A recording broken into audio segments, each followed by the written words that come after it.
Profesor Dolgan, beseda je vaša. No, mene zanima Kvekova literatura, to se pravi leposlovje. To je zelo pomembno vprašanje pri njem, pri njegovem značaju. Pomislimo, isti človek, ki je bil tako velik politik, tako velik sociolog in tako dalje, pa ali je bil tudi velik umetnik, velik leposlovec? Dokaj zapostavljeno vprašanje. Kot sem jaz raziskal, so naša literarna zgodovina zelo zaostaja. Tudi izdaje, posebne izdaje Kvekovih leposlovnih spisov še zelo pogrešamo. Ne bi pa želel tu kaj drugega, kakor opozoriti na eno izredno lepo Kvekovo pesem, ki jo je objavil leta 1899, ko je bilo v Ljubljani zborovanje krščansko-socialnih delavcev 28. maja. No in naslednji dan, 29. maja, je ta pesnitev, to je velika politična pesnitev Kvekova, ki obsega 63 dolgih vrstic, 16 zložnih, 63, je to objavil Slovenec, potem čez 14 dni pa tudi časopis Glasnik, delavski časopis. Cela pesnitev obravnava je politična, proti socialnim demokratom, potem zavzemanje za krščanstvo, potem tudi zavzemanje za vse slovenskost, pa za prijateljevanje s Hrvati, ki so takrat prisostvovali temu zborovanju. No in Kvek je torej, v okviru teh 63 vrstic, torej politične pesnitve, je tudi nenavadno 6 izrednih verzov, ki spadajo v tisti sklop, kjer govori pa Kvek o domovinski ljubezni, pravzaprav planinski. Planinstvo je pri Kveku nekaj takega pač povezanega z slovensko nacionalnostjo. Zdaj, da ne bom predolg, naj omenim, da je teh 6 vrstic nekaj izrednega, baje so na tem zborovanju teh 6 vrstic, mogoče tudi kaj več, natisnili na poseben listič in jih razdeljevali oziroma prodajali. Tako,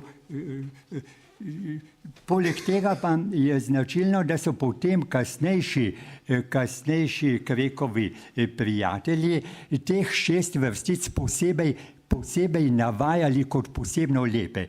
To je bil Josip Abram, ki bi ga lahko citiral dvakrat, enkrat v Planinskem vestniku, enkrat pa potem v reviji Mentor, potem Ivan Dolenec, Ivo Česnek. Naj citiram samo Ivana Dolenca, ki pravi takole: ne vem, če je kdaj Kvek silneje, presenetljiveje izrazil vso svojo vdano ljubezen do domovine, kakor tu v besedah. No, res je nujno, da že zdaj citiram, dovolite mi, da mečkeno nekaj o stilu. Recimo, če rečemo, da so gore stalne. Torej, Kvek ima pridevnik v tej pesmi stalne gore, da so gore stalne. Bolj navajeni smo na trdne. Toda, naj opozorim, da gre za inovacijo, gre za svežino izražanja. To se pravi, da je to neki pesniški dosežek. Podobno kakor tudi pridevnik namesto bistra Sava, bistre vode, iskre vode. Iskra Sava. Potem za razlago tej pesmi naj še dodam, da ko govori o naših četah je tu možno, da je ta pesem nastala glede na združenje, v katerem so se zgledovali po ukrajinskem kozaštvu. Torej, ta pesem se glasi, je tako nepolitična, tako zares domovinska, tako planinska, ali kaj bi rekel, tako zelo slovenska, da mi je prišlo na misel, da bi jo predlagal, da bi se vklesala na novi spomenik tu na Kongresnem trgu. Mimogrede naj omenim, da že Josip Abraham pravi, da je ob neki priliki, ko se mu je posrečila izredna taka planinska slovenska pesem, da je Krek rekel, no, to pot sem pa posekal tudi Otona Župančiča. Torej, no, teh 6 verzov se glasi takole.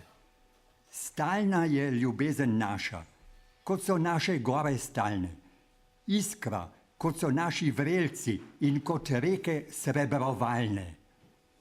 Ko pa kdaj bi tvoje skale, stari Triglav, se razdrle, pa bi naše čete ustale, tebe, Triglav, bi podprle. Ko pa kdaj bi tvoji vrelci, bistra Sava, usahnili, pa bi srčno kriti v strugo naškropili, natočili. Tako, zahvaljujem se profesor Dolganu, slavistu in literarnemu zgodovinarju za to dopolnitev. Hvala. Sedaj pa odpiram diskusijo za drugi del simpozija. Prosim, vprašanja, ja? Samo tisti Juretovem referatu, ki se je potem dotaknil od dneva do napreka, na dobirno vojno, pa kasneje. Moram reči, da mi je pokojni Miri velikokrat povedal, kakšne težave ste imeli z Bistrinom, kako Kreka vnesti v slovensko zgodovino, ker je pač le potreba paziti, kaj je o tem rekel Karmel, in je pa to ena velika težava in o tem smo se zelo enkrat pogovarjala in vedno mi je to rekel, kakšne težave sta svet dotamila, kako Kreka prav postaviti, ker je bila ključna pravzaprav Karmelja odgovora. Druga zadeva, mislim, to bi bilo treba tudi malo preanalizirati, kakšen je odnos Karmel. Vse preterski imel tistem od nekem zveščiču, ki so dali Karmelju časa v članstvu, zdrženi v tem visokem, po mojem bo treba še bolj analizirati. Druga stvar je to, kar je kolega Prunkel v Španiji, ampak tukaj je velik problem pri Kreku, hrvaško zgodovinsko pravo, na slovenskem izdanjem program slovi na naravnem pravu. To je en problem, kje je to zapravo Krek prišel na hrvaško zgodovinsko pravo. Drug problem v zvezi s tem pa to, da se je po zapisu iz dnevnika Eugena Lampeta se je bil pač Krek pripravljen odpovedati del Koroške, Štajerske prsti za to jugoslovansko idejo in to je seveda za mene zelo hud problem, ampak nisem še bolj pametno rad. Neko rešitev vidim v tem, da je Krek imel zelo močno, en tak zelo zanimiv odnos do države, ker je on videl, da brez države, da se je sami sami vprašanje dodali, to je na pot, ki je šel za rešitev. Tretja zadeva je pa to, da smo slišali, kar je Bogdan omenil, glede odnosa Hrvatov. Me pa zelo zanima, če je ta gospod, s katerim sta sodelovala, našel tukaj še odmeve pri Furlanih, ker mi vemo, da je Krek zanesel zadružne dele tudi na Furlane. In zdaj bi bilo sve treba videti, ko so pa Furlani to sprejeli, to Krekovo gibanje, ker pravzaprav je bil, kot vemo, je bil Krek veliko večji in kar resno daje, torej on ni samo jugoslovanski, ampak ravno povezovanje s Furlani daje neke mednarodne dimenzije, ki so pa za Slovence še posebej zanimivi. Torej vprašanje je, ali je mogoče najdol, pa če bi bilo zapovedati v zvezi z odmevom Kreka pri Furlani, pri Videmski naš okvir do Kreka. Dr. Granda, hvala. Profesor Juhan se javi v besedi. Ja, jaz sem samo vprašal dr. Kolarju.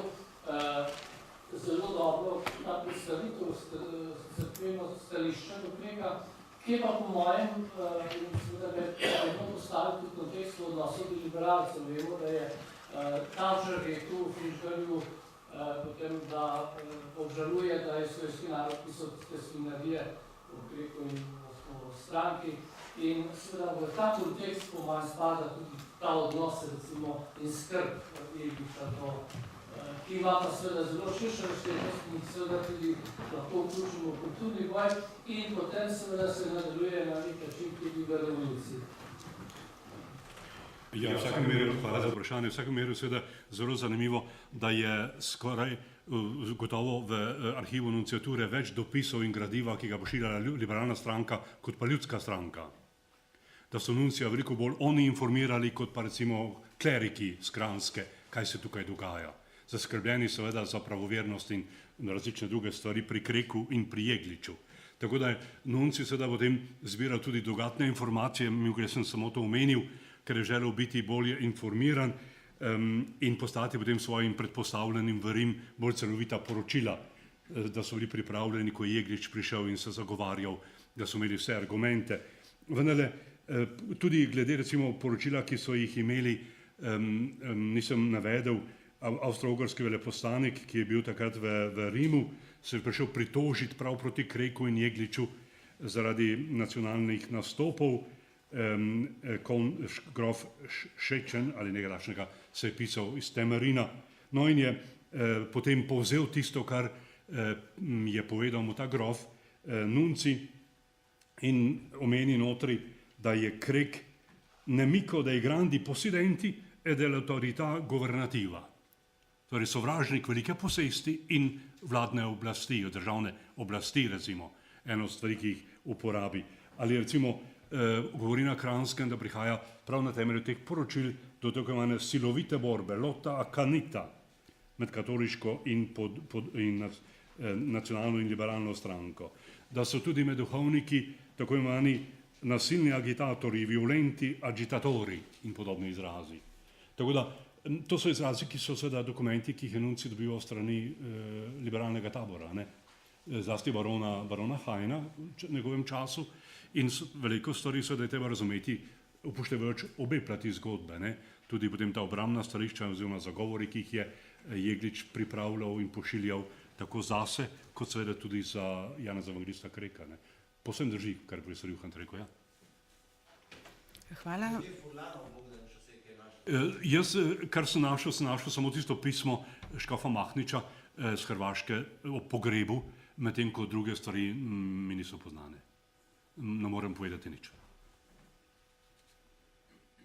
Zdaj morda samo za zaključek. Danes smo slišali o mnogih sposobnostih dr. Kreka, njegovih aktivnostih, večplastnosti, pa bi morda za konec vprašala predavatelja, morda dr. Gašpariča, se da oceniti manko za njegovo stranko ob njegovi prezgodnji smrti prav leta 1917?